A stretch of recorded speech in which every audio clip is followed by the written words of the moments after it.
OU నేర్పిన సంస్కారం ఇదా నీకు?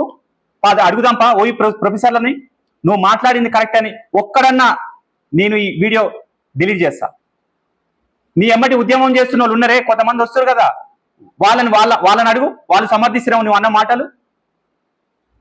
ఇంకేదో మాట్లాడుతున్నావు హిందువులం ప్రియ బంధువులం అని.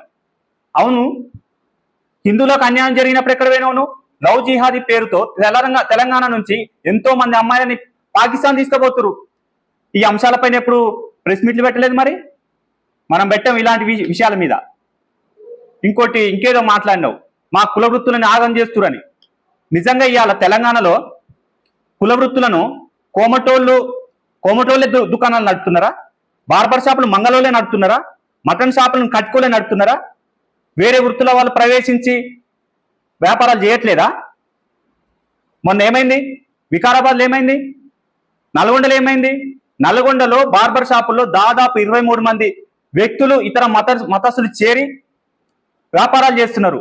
ఇవి మీకు కనపడవా? వీటి మీద ఎందుకు ప్రెస్ మీట్లు పెట్టారు మీరు? వీటి మీద ఎందుకు మాట్లాడరు? అయినా గో బ్యాక్ అనే హక్కు నీకెవడిచ్చిండు? గో బ్యాక్ అనేది రాజ్యాంగ విరుద్ధం కాదా? ఆమె ఏదో మాధవీలత ఏదో తప్పుగా మాట్లాడినట్టు, రాజ్యాంగ విరుద్ధంగా మాట్లాడినట్టు మాట్లాడుతున్నావు. ఆయన నిన్న మొన్న మీకు ప్యాషన్ అయిపోయింది.